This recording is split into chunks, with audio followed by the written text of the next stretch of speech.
Testing, and we are live. I see there's several people already in the stream. Thanks for dropping by. Bronze Dragon here. And if I just made a simple statement that said there are a lot of things to discuss today, that would be an understatement of the year. Obviously, the big ticket items this week are going to be Land 1.5 going live, as well as the alpha drop. I put out on a video yesterday about what Matt had dropped into Discord as far as a little piece of the Land 2.0 white paper. And he had announced also, if you didn't catch that, it's in the announcements section in Discord. He's going to release the Land 2.0 white paper in chunks instead of all at once. So it should be interesting getting those drops. And, you know, from a work perspective, I can see that where he'd want to work on it a little bit at a time and then get people's input on, you know, specific sections as they go along. So I like that kind of idea. And we also have like a metric ton of proposals to talk about if you all want to talk about those as well. I haven't really covered the proposals in my videos this week because frankly, I've been busy with land. I've been looking forward to land like a lot of us have for multiple years, ever since I bought my first land plot.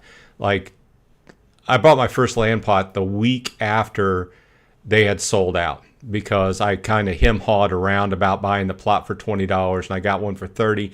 And ever since then, I've been waiting for land to go live. Okay, so that's what I've been busy on. I'm still playing Golem Overlord. I haven't done any videos on that. I do intend to catch up because obviously we had the Thanksgiving week here in the States, and there's been a 2-week period. I did have some people ping me last weekend, and last weekend at this point in time, I was in the middle of a big long drive back from Indiana. So in that regards, I'm back up and running, and this has been a very busy week. So we have a lot to discuss, as indicated by chat was already going on before I even started a live stream. So I'm glad to see that. Welcome gathering, Alex, Richard. Thanks for dropping by. Anybody else that's in listening now, I appreciate it. Basically, what we've been talking about leading up to going live is the fact that I bought an extra land yesterday. It looks like a few other people have been buying land. Alex bought a land as well. Paul Taylor's in the house. Welcome. So obviously, you know, we're all kind of bustling with energy with the new land. I've done like 3 different videos dedicated to it just this week because we're kind of getting our feet wet and getting everything in, and everybody has a little bit different view.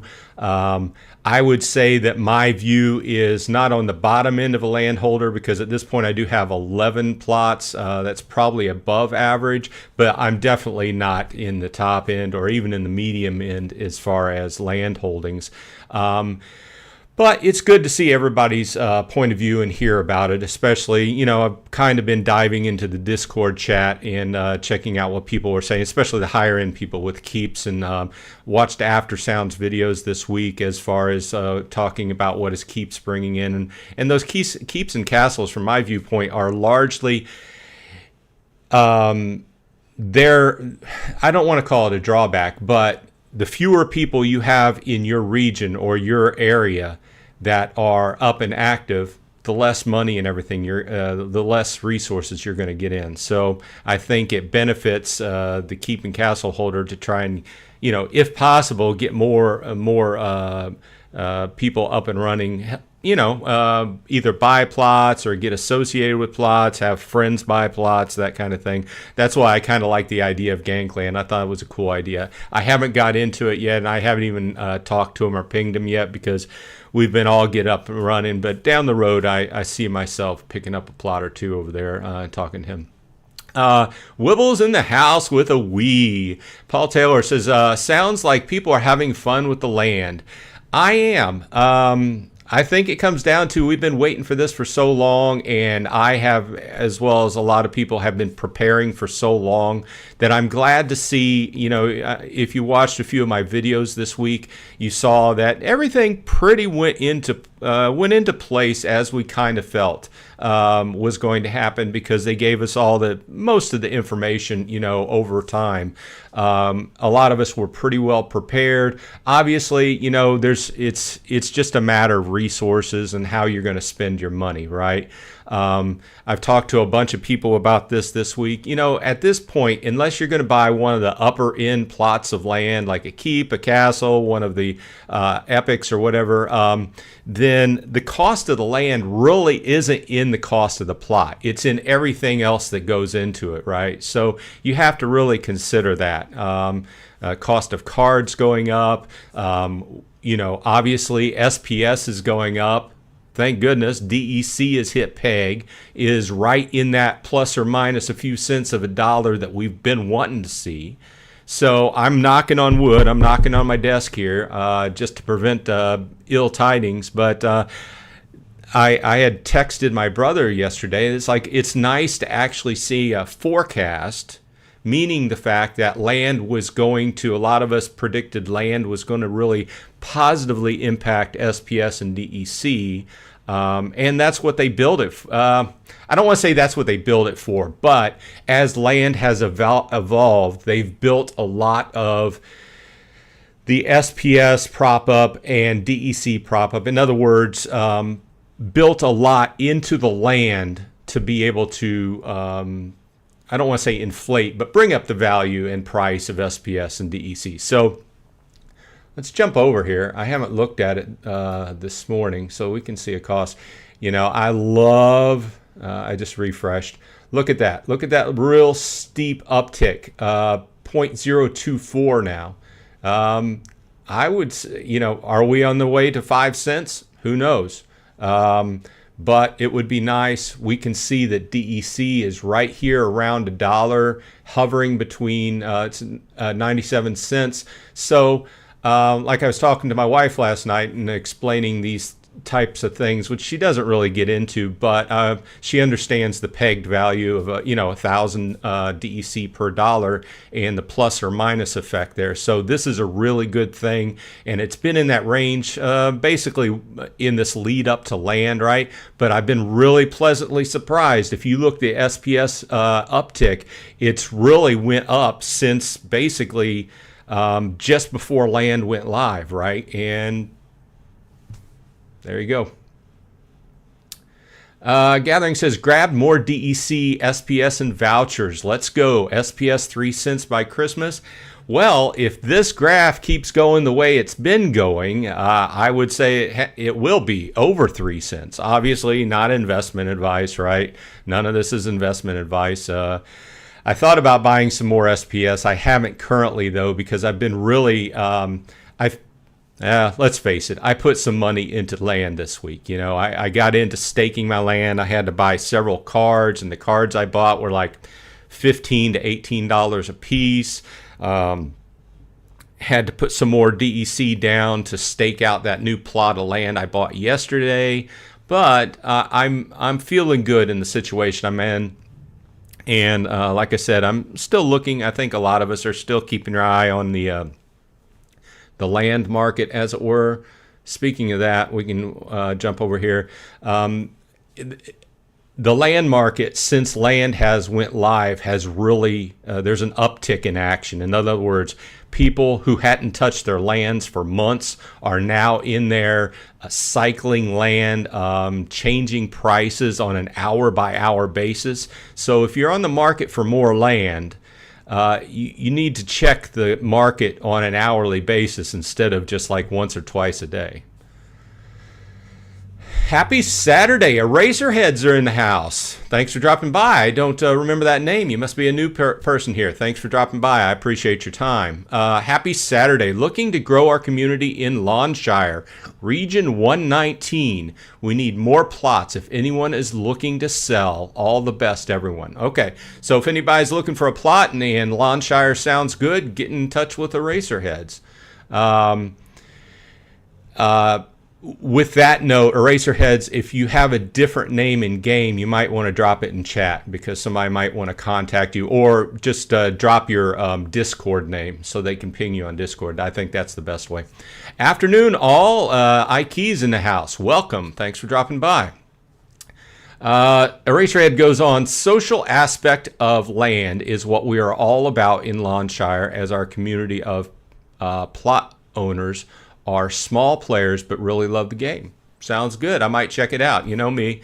I'm always looking for, I think I'm pretty well into the 2 regions I'm in. I only picked up the extra plot in 133 because the way I had set everything up, I had a surplus of grain going on. So I'm like, yeah, why not? Why not add another one and get a little bit more SPS, right? So, but I'm not adverse to picking up. I'm all about the deal. So I'm always looking for deals. So Richard says, are you opening Rebellion packs next week? That is a good question.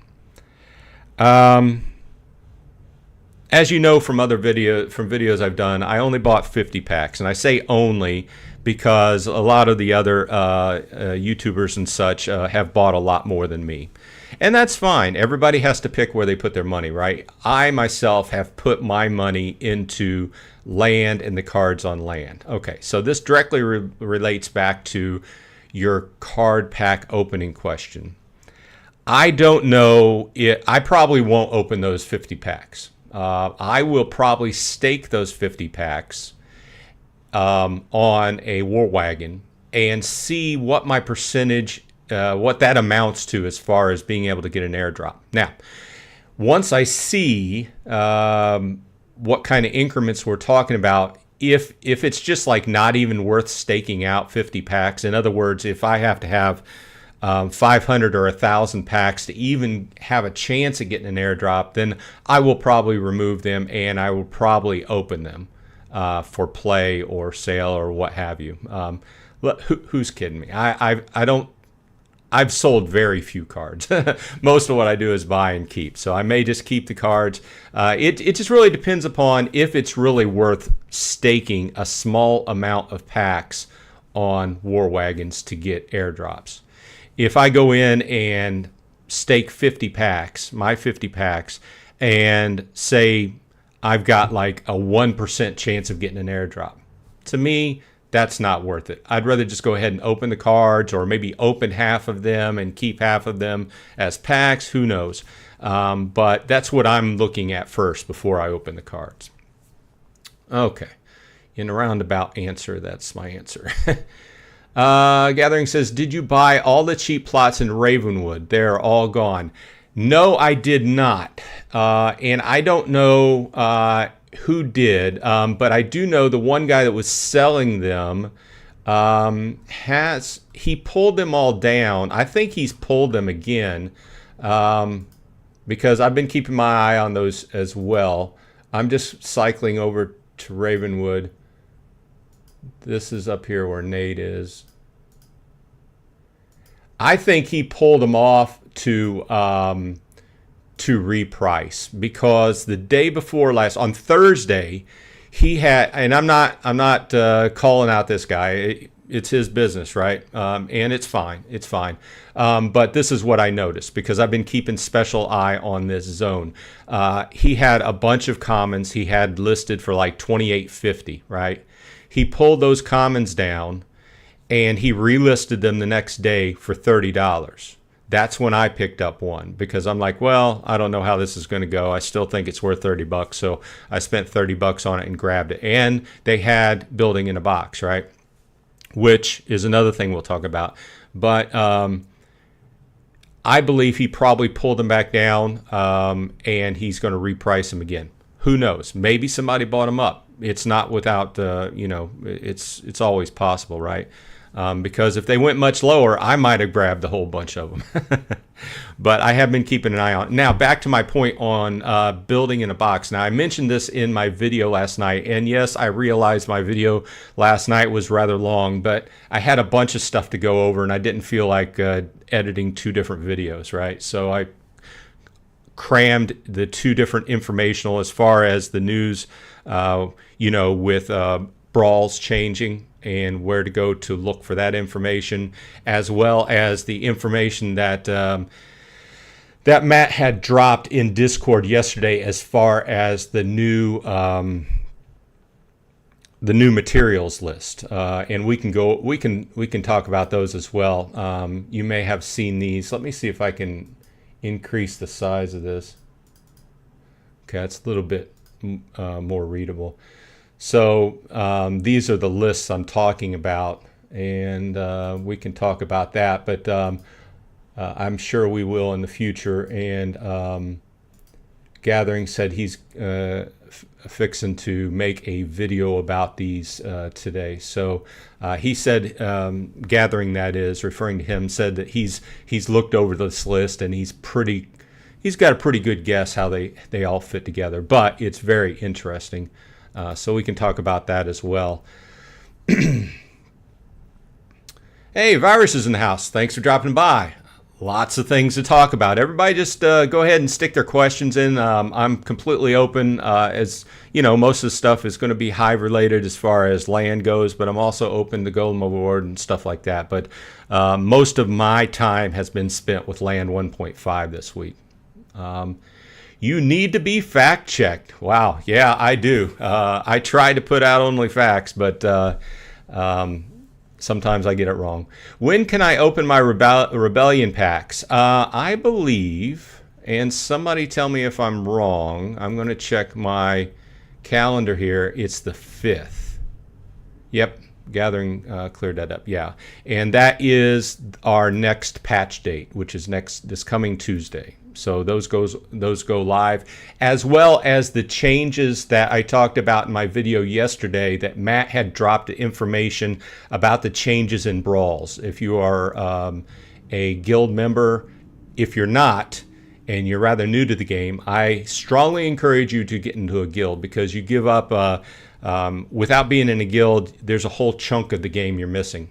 Either way, brawls are changing, and if you are in Discord, check, and I'm looking over here, it's in the official announcement section. All this stuff I'm talking about in the last 10 minutes is in the official announcement section under Splinterlands, and it was dropped by Matt yesterday or the last 2 days. So yeah, lots of things going on, and yes, I am keeping my eye on a couple different regions, but I'm not adverse to picking up land wherever. It's just with my strategy, if I went into a different region that I'm not already in, I would have to go in with at least 2 plots, because with my strategy, I want to have at least one plot that is producing enough grain to support the other plot, whatever that other plot may be doing, right? So let's go ahead and look at the land market. But yeah, anyway, I guess my main takeaway point there is we went from the land kind of, in the lead up to land 1.5 going live, people were changing their prices, but not that often. Now it definitely looks like people are going in, especially those people who want to go ahead and sell off. And from what it looks like, mostly common plots is where the prices are jockeying around. The other plots, the prices are not fluctuating as much from what I've seen. Now, of course, take from what I am saying, because I'm only checking a few different regions. Now, when I see some cheap plots jump up, I immediately go over to that region and I check to see who has the castles and the keeps in that region, and kind of look around and see who's in that region. And I'm not adverse to go ahead and jumping into a region with some people that I know, as far as names on Splinterlands. But it's all very interesting. I also find it interesting. Beaker's in the house. Good evening. Oh, okay. Virus corrected me. He said brawl changes are on the 8th and not on the 5th. So I stand corrected. Either way, let me check that. Yeah, either way, that's next week. Okay, so the card packs are on the patch day, which is Tuesday the 5th, and the brawl changes are on the 8th, which is next Friday. So thank you for that, Virus. And I remember what I was talking about. So the interesting part, one thing that I found interesting, that over here on Peak Monsters, they have added filters for under construction and developed for land plots. And I actually saw a land plot go up for sale last night, and I was very tempted to just buy it. And I forget which region it was in. However, it was a fully developed land plot with a grain farm on it for $25 common, right? I didn't grab it. It was late at night. But it's interesting the fact that in the details column here, you will now see if that has a grain farm, an SPS mine, what have you. Those will be in the details here. And you can also sort by that, whether it's developed or under construction. So I find it interesting how the market's going to evolve, and we are going to get to a point, especially after Land 2.0, where it's going to be hard to compare land plots, because you're going to have to go in with an idea of what you want, and you're going to have to sort by exactly what you want. You can look at the other things, but you're going to have land that has this building on it or that building, and however it ends up being, whether. So we're going to start discussing that as time goes along, and as the Land 2.0 white paper chunks start coming out. And obviously the first of those chunks were the list of resources and materials, because obviously this is speculation at this point, but then you take your natural resources and then what they get refined to, but then you have to figure out where those resources come from, and then that gives you an idea of what would be on that plot. So what's my point? My point is, you will have, going forward in the land market, you will have, not only do you have to pick where you're at, but you also have to pick, what you're interested in. Are you interested in a forest to make wood and planks or whatever? Are you interested in a mountain to make ore and, whatever bars that becomes, So, I do believe that his statement that kind of Land 2.0 hits, that it will get the game will get,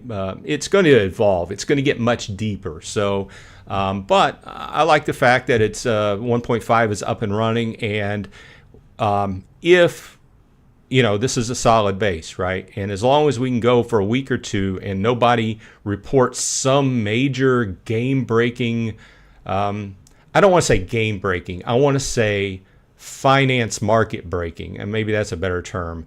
In other words, there's not some big formula behind the scenes that's broken that somebody finds to exploit and make some huge amount of money. If we can get through a few weeks without that happening, then I feel really good about it. So, because I've seen some games ruined, let's face it. A lot of us, if we've been around blockchain games, we've seen some blockchain games ruined, and I won't call any out, where people put significant money in, and they brought a system online, and there was it could be just one number in a formula behind the scenes that's wrong, and somebody found that, exploited it, made some huge amount of money, and ruined the game for everybody else. So I just don't want that to happen. Okay, when will DEC or SPS be available on Coinbase? I cannot answer that. I do not have an answer for that. That would be a better question for Matt or the team. Let's see, Beaker, I also want more plots. I do not have the funds right now. Join the club. I actually thought about doing a video about basically what it takes, what would be the prices involved to buy a land plot right now and get it up and running. As far as, like a standard between 5 and 10,000 production points, just low end down there. Nothing huge that would require real, high-end cards and stuff, but give somebody the idea, a new player. I forget who said this. I don't know if it was Infidel or if it was Aftersound or somebody said it in a video this last week that they don't think that land would be a choice of a new player. Now, I do agree that it's pretty difficult to understand from a new player point of view, but if you are a player that likes land games, this would pretty much be immediately understandable. Now, you would have to go in and describe, what are the different things you need to buy and stake and stuff. But I could definitely see, as a guy that's liked these land type development games over the years, I could definitely see somebody coming to the game just to play the land game, especially if that someone is also a crypto nerd or a crypto investor kind of guy or gal, but I forget what my main point was, but anyway. My main point was I ran out of money. I mean, I didn't run out of money, but you get to a point where you're like, do I want to keep buying? Do I want to keep pumping money into it? Well, my main thing was, do I want to go ahead and keep expanding by buying more plots? Or do I want to go deep into the plots that I have and buy better cards to increase the production points? That's where I'm at. So do I want to spread out and kind of stay thin, or do I want to go deep on the plots I have? That's been a talking point since we started talking about this, right? So, but that's where I'm at. Let's see here. Will mountain plots spike now from the resource list drop? 5 of the 8 natural resources are metal or ore related. I don't know. I've got a mountain. I've got 2 mountains, and I've got a caldera. What do you have?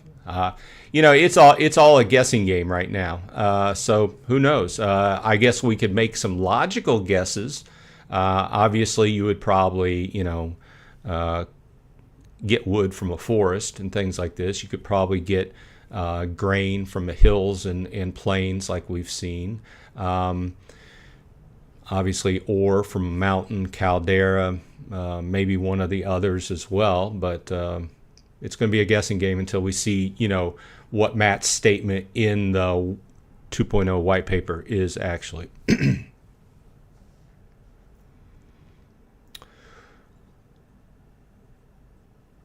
That would have, Beaker says that $25 was a good deal. Yeah, I mean, I just didn't buy it because, I had just bought that land plot the day before, and the land plot was $30. I had to spend about $40 for a couple cards, plus the DEC to stake. So, when you start talking about land plot, like I said, the price isn't really in the land plot itself, but it is nice to, you got to keep in mind that if you see in the details that a building has already been built on that, then you're not going to have to pay for the time crystals, or you're not going to have to pay for the grain and the time spent for your workers to build it out. So that is a value.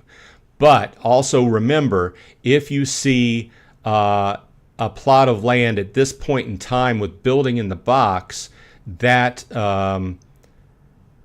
power core does not come with that building in the box anymore. So that's a value of 5,000 DEC that you're not getting. Now you still get the value of, when 2.0 goes live, being able to automatically build a building. That's also a value, but it's not, the price of that is not out yet. So we were able to look at building in the box and say, well, hey, it's worth at least 5,000 DEC. We know it costs $10, right? So we kind of assigned a value to it. If you were looking at the land and it had building in the box, it was worth $10 more than what it was selling for, and you were getting a value if you could get it for less than that, right? Now it's worth a little bit less, because when land 1.5 went live, or directly before that, they did the drop of the power cores, and those are soul bound. So if you had 10 lands like I did, I got 10 power cores and I could assign them, right? But if I take and I sell one of those lands now, that power core is going to stay with me for future use on other land, I guess. But the person buying that land from me is not getting that power core. So when you see a land, you're automatically going to have to figure, well, I have to pay at least 5,000 DEC for a power core, unless you're putting a Rooney on it, right? Or unless you have a spare power core. Okay, so these are going to stay assigned. Just random things that are in my brain about what's been happening this week. What's the easiest way to buy DEC from the US or SPS? Well, I use a way that is hit or miss because it works with some people's banks and it doesn't work with other people's banks. And I use, let's see, I use a Transact, okay? So it's a bridging feature which basically does the work for you. It buys one coin and then converts it to DEC or SPS, whatever you want. Some people's banks allow it, some people's don't. So it's hit or miss. And it does have a full process to where you have to go through, and it usually takes a day or two. If you're familiar with signing up for one of the other crypto service where you have to, give a credit card or a bank account number, and you have to send pictures of your ID to get verified, and it has to go through this whole process. Now, it went pretty smoothly for me. It took about 2 days. I've done that. It's been more than a year and a half ago, but I did have to jump through those hoops, and I used that. There are other ways to go about it. And there are other ways that aren't exactly legal, which I'm not talking about on this because I don't want to give bad advice. But the whole process, and everybody has a slightly different way they go about it. So that's the way I do. I think you missed my earlier question. Why do you want to stake the packs instead of just staking the cards, not wanting to buy as many wagons? That's an interesting question, and I have not put a whole lot of thought into it. I just saw that, frankly, I would probably stake the packs plus buy some cards to stake, depending upon the price of the cards. I would, if I go into it and do it, I would want to make as best use out of my war wagon as possible. I think the price of Rebellion cards is going to be pretty high when we first start out. I think we've all seen this. When cards first go live, the first month or two, the card rates are really high. I can still remember spending $25 on a Jin Oshawnis. But you know what? I've got so much use out of that guy, I cannot fault the $25. I bought multiple copies of him for $25. So anyway, this is going to be extrapolated as well, or wrong term. It's also going to extrapolate as well because the way the cards are released, and it's going to be more similar to Rift Watchers, I think, where the prices stay up due to everything they've put into place, the different ways they're going about selling these things and everything. So I think the prices are going to stay up. But this all ties back into your question in that I'm going to have to, I don't know. Good point. You bring up a good thing. That's the second part of that question. So should I open up my packs? Should I stake the packs? Or should I open the packs and stake the cards? Time will tell. I'll do a video on it once I come up with an answer. But I'm sure it'll come down to everybody doing it and finding some kind of happy median on kind of what gets the best value out of the cards. That's about my best answer for right now. Beaker says, same choices here, and then there's Rebellion. I just turned off the bot and play it again in Modern. Love to see Untamed move out. I think that's going to make a huge change in the game. We're still going to have to deal with Lomicron in Wild, but it's going to change Modern. I have not been playing. I play my two accounts are played by the bot. By Archmage. My brother went through a period where when the changeover happened and they you had to move your bot out of Modern, he stayed in Modern. He played and he had fun for a while. But as here, and I'm going to make this statement, and some people are going to disagree with me. That's fine. Let me know if you do. Playing in Modern is a battle of who can buy the highest level cards, who can max out your deck for the league you want to play in. So in other words, if you are playing in a league without max level cards for that league, and this is bypassing, I'm saying yes, there is a certain element of knowing how to play your cards, but you can know how to play your cards and still get beat by people with max level cards. If you're playing in gold and you don't have level 6 summoners and all the cards to go, the strong cards to go with them, you're going to have a very low win rate. Anyway, this ties back to my statement, okay?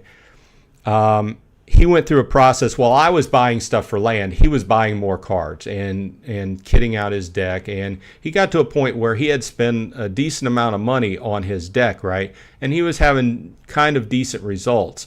But as all the crackdowns happened, he became more increasingly frustrated at play, and I think he's switching back to the bot and wild. So everybody's different. I mean, all I can say is try it. I mean, there's nothing against trying it and then going back if you want to. But I just wanted to put that out. Personally, Archmage plays my accounts. Now, if we get to a point where, Archmage and the other Xbot is not allowed, then I'll pull it out. I'm not doing anything against the rules, right? In fact, that's the reason I originally started with Archmage, because when I first started, I felt the game should not have bots in it, but the team was very pro-bot, so I got to a point where I'm like, well, if you can't beat them, join them, and I've done that, and I've got so much going on that I feel my play in Splinterlands right now is in land, so I'm maintaining that. That's a very long-winded answer. Grab a drink here.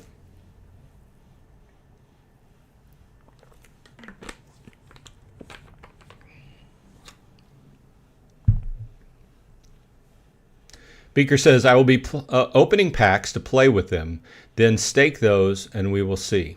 Yeah. Well, the nice thing is you can stake those cards, if I'm remembering correctly, and you can also play with them. So, yeah, that answers Eraser's Head question. That was next.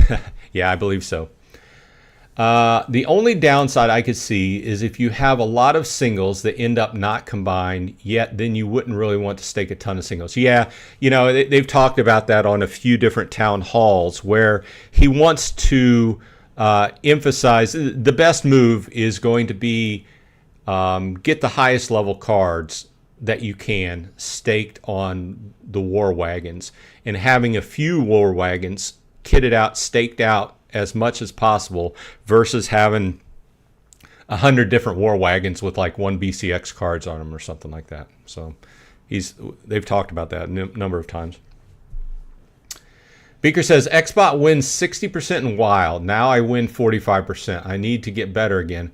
Well, the one thing about going to Modern is that the wins draw a lot more SPS, and a lot more points. So, I mean, it's much harder, and it will change. Yeah, so there's so much ratings inflation in WoW that underleveled decks get farther than they normally would. Yeah, that same statement is with when bots were in Modern as well, and I agree. I was a member of that.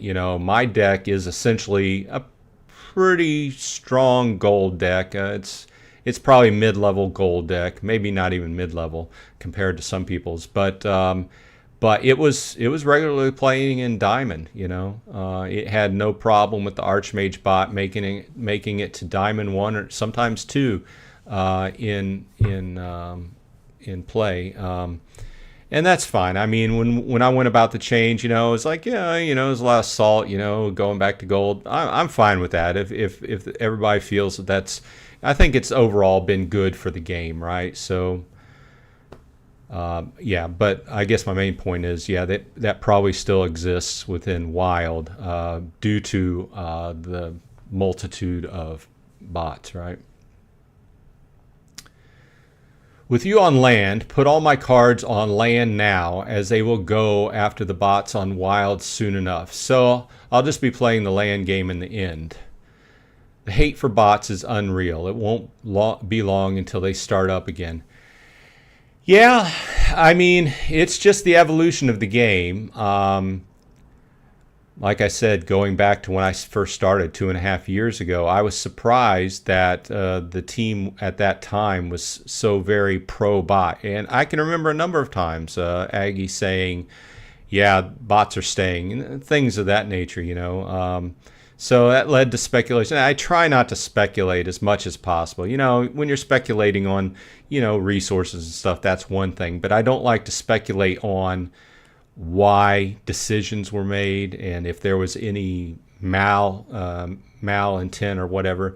Either way, we're at a point where the majority of the players want to get rid of bots, and I'm fine with that. If people want to remove bots totally, I'm fine. I'll turn my bot off. I'll turn my Archmage bot off, and I'll play when I can play. You know, it'll just. But at this point in my game, and I think everybody has to decide, it comes down to how much money you want to put in the game. It comes down to how much time you have to devote to the game. So, you know, it's pretty much split down the line. And we're not even talking about the other things involved, you know, as far as the Genesis League Sports, the tower defense game, all these other things which take money. Let's face it, you know. But to me, you know, I guess you could see the difference between me and my brother. My brother spent money on playing the card game. I put all my money into playing land. And I don't even want, you know, I sat down and started adding up the numbers I spent on land. I don't even want to add that up. But I do think it's interesting, might be interesting to do a little takeaway video. And basically the point is, hey, if I'm a new guy in the game, how much would it cost for me to just grab a common or a rare plot and stake it out and get up and running, you know? So, yes, more SPS, less chests with cards want to complete Soulbound. Soulbound, I'm at the point where a lot of, and keep in mind I play in gold, so I've been combining my Soulbound cards to compete in gold. So I'm at the point where most of my commons are level 8, which is what I need. And I'm saving any extraneous, and my rares level 6 and so forth. And I'm combining to those max level points for gold, and then I'm saving my extras because I intend, if and when this becomes part of the game, I would like to be able to combine those extras and then use them on land for a land purpose, right? Because at this point, just over combining does me no good, because I won't be playing in Diamond. I'm not going to, at this point in my juncture, in my gaming life, I'm not going to pay, you know, all the things involved. If I wanted to go up to Diamond, I would have to boost all my summoners up 2 levels, and then I'd have to boost everything else up a couple levels. So at this point, I'm saving the extras. I'm going to combine them and hopefully be able to use them on land in the future, whatever that involves. The Legacy non-bot league and bot wild league wasn't a bad idea if they want to split the SPS 40-40 between 40-40-20 between modern, legacy, and wild, or some other configuration. Yeah, I hadn't heard of that, but it sounds like a good idea. I mean, one of the things I like is the fact that this game is that the way they run it, as far as the DAO and making major changes to the game, and they're very much listening to their players versus other gaming companies. I know, and yeah, I know we're in a territory where nobody's ever went, right? No other gaming company has done what Splinterlands has done. So I like that from the tech point of view. I love that. But from the PR and how they run the game, I like it that they're so very listening to the core audience. versus other games we've played in the past. I'm sure you've played a game which just like did not listen to their audience whatsoever, right? So obviously part of that is marketing. They want to be able to keep people interested in it, so we keep spending money and such like that. But it is nice that, you know, they have town halls.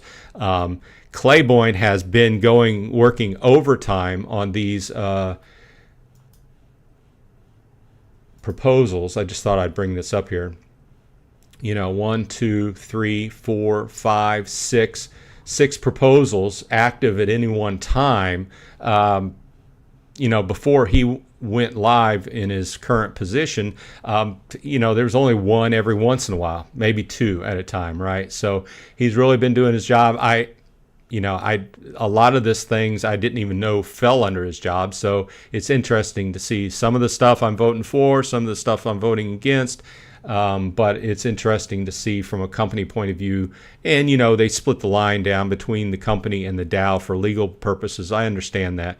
But it's generally taking everybody's opinion, especially those people that are invested in the game, and trying to take the best ideas and put them into the game. So I like that point. So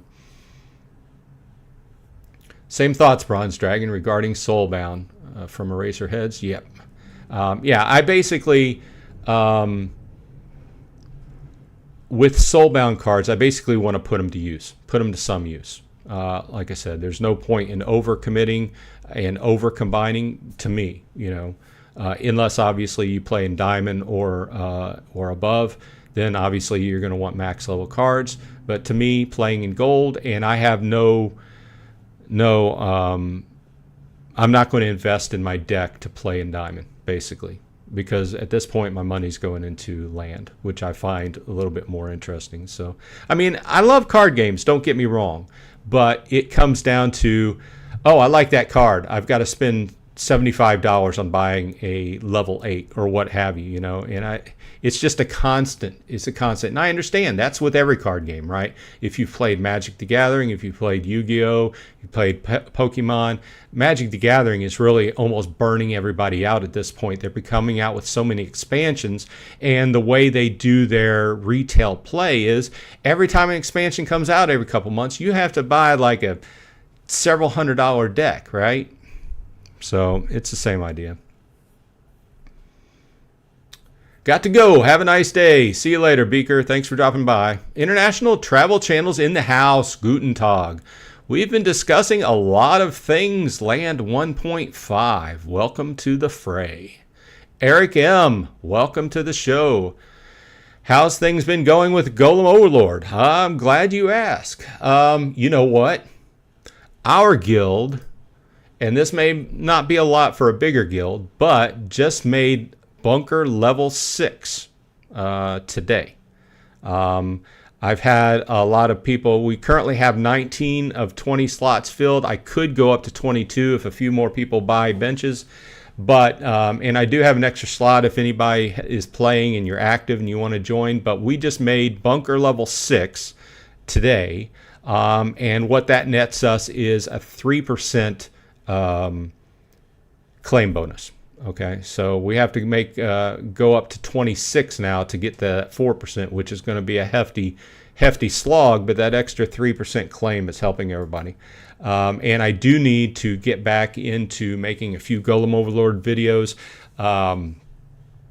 but this last week has been spent catching up from the holidays, and Land 1.5 releasing really had me busy as well, because I wanted to make sure my plots were up and running and were being efficient, and I didn't make some kind of mistake or something or other. But I do need to jump back in, because he has been adding, he added a whole new section of quests, okay? And he's got another section he's working on. So before Thanksgiving, you'll notice that I had put out a couple videos on, well, 3. No, I didn't cover the Great Pyrite Forge yet, but I put out a video on Mysteries of the Golemancer and the Wastelands Whisperers. I need to do a video on the Great Pyrite Forge, and I need to do a video on the new set of quests, Golemancer's Gauntlet. Now, the thing I like about these is that he's putting a series of quests in which are very much like other games we play, but a new player comes in and you have steps. You can say, hey, I need to do this, instead of just saying, oh, wow, what should I do? I'll go watch some videos and do what that guy does, okay? There's a series of quests that basically lead people into the game, and you commit to these steps, and then you get a good reward. And to tell you the truth, the rewards have been pretty nice as time has gone along. So that's where I'm at. I'm doing pretty decently. Once again, last night I just prestiged up to 13, so I'm on level 13. If you're not familiar with that, once you make level 9, you can choose to prestige, which you lose a large portion of your experience. However, your level rating goes up, so you can hit higher levels until you hit level 50, and then you can keep going, and it gives you less, but the main thing you take away from prestiging up is you get that extra percentage in your claim. And this game has quickly become a battle for that extra 1%, 1%, 1%, 1%, and it all adds up, right? So, when will gladiator cards be usable on land? Will there be a cost? Good question. As far as I know, that's in 1.6 or further out. I have not seen that on the list, and I cannot give a for sure answer on that. But I'm sure, well, I'm not sure, but I estimate that they would probably do gladiator cards and soulbound cards at the same time, because it probably, and I'm just guessing because I'm not on their team or anything. And I'm not a coder, so I'm guessing that it would take the same type of code, so it makes sense to do both at the same time. So I guess that remains to be seen, but good question though. Cool, glad we got the next claim bonus. Yeah, we've been working on that for a while, and like I said, with the percentages coming in, the DEC, the part coming in on a daily basis has really helped the guild level up. But the key part is people donating shard, because that percentage that comes off your claim each time is just kind of very, very small, and the true cost in leveling up a guild is really in the shard. But it's going along, and we'll keep tanking along here, so it's nice. So anything over this 3%, like you said, we have a 3% tax on our guild, so it's a small tax. Everybody in the guild, every time they claim, 3% comes off and goes to the guild, but that in turn helps level up the guild, and we're at an even point now. So anything over that 3%, once we get to 4% or whatever, it's all just gravy, right? So unless we decide to go ahead and chunk up the tax to like 5% or something or other, and then go through the rest. But I think everything's moving along fine. I haven't made any changes without talking to anybody. That's not me. I like to talk to everybody and see what everybody's thinking. Even at 5%, that's not a whole lot. But let's see here.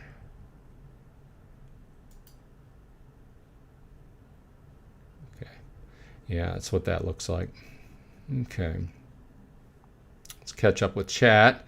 Eric M says, the Golemancer's Gauntlet takes a while. It's all attack players X times and claim X times.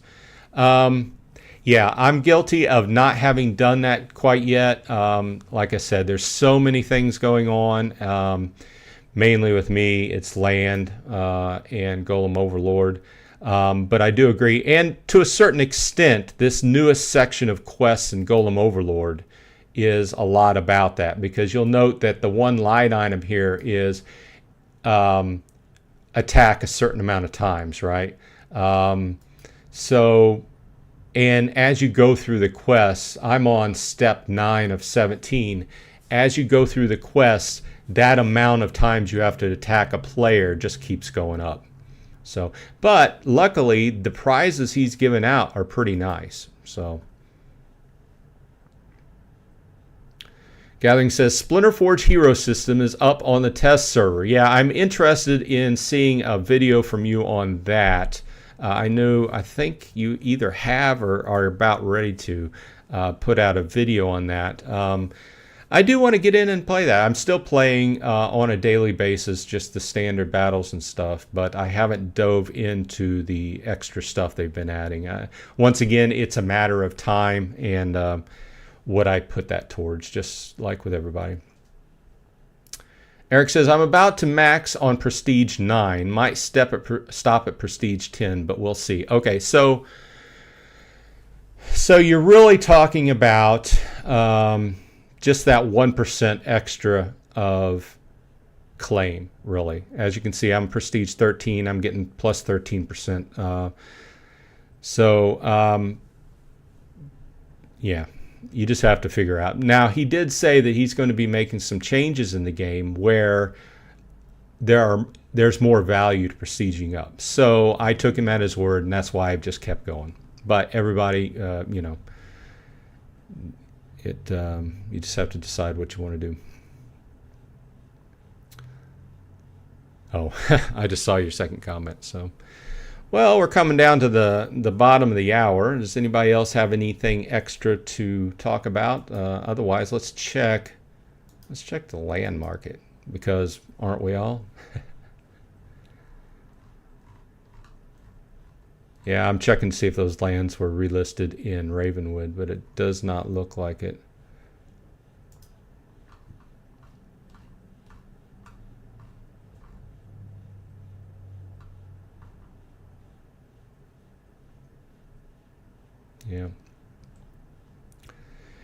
Yeah, I just wanted to bring up the fact, the point about building in a box. Just, you know, I'm not saying it's not worth extra money. I'm just saying it's worth less than it was. And, you know, if you're going to if you're thinking about kitting out your first land, you also have to worry about that extra 5,000 for the power core. So. And one thing, I did not, I usually buy an alpha card of the week, and I had not bought an alpha card of the week this week. So let's take a look at the alpha cards.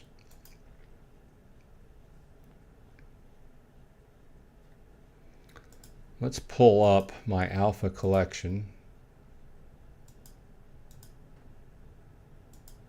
These last few minutes. I'm almost done with getting epics. The epics did pretty good in our brawls. Let's see here.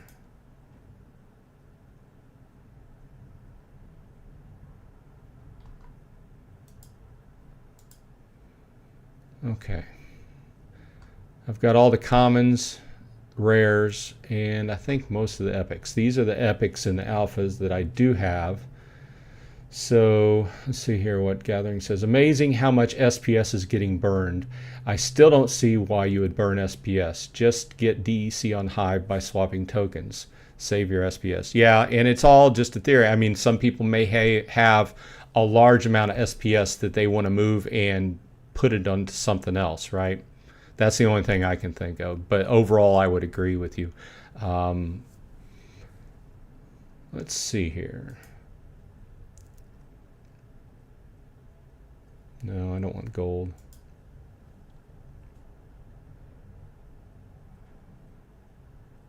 Serpent of the Flame and Fire Demon. I have Fire Demon. I do not have Serpent of the Flame. How much is that?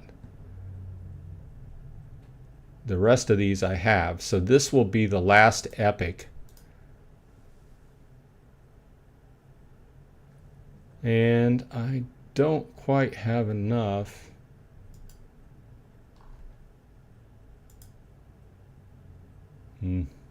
Okay, well, that'll have to wait until after the show is over. I do need to add a few more credits, but that will be the icing on the cake and the last epic alpha that I need. And then I have to look at the legendaries. Time to level up my alpha commons. Nice collection. I'll be happy if I can get a few legendaries, because as we know, the price of the legendaries is kind of cost prohibitive. Let's look at this. Let's sort by price ascending. It's not too bad. 29 bucks. No, sorry, $57. The $29 is a multi BCX. So we're looking at $57, $69, $70. I really just have to, at this point, decide whether I want to go ahead and spend that money on alphas. I don't have an answer for that right now. Should I just start with betas? Who knows? I have some betas already. Anyway, thanks for joining me. We're at the bottom of the hour. I appreciate it. It was pretty interesting, mostly land talk, but I do appreciate everybody stopping by. So if you have any questions or comments that we went over about what we went over, just leave them in the comments section and I'll get back to you. I usually do that as soon as possible. So with that said, I hope everyone on your side is happy and healthy, and I will see you on the flip side.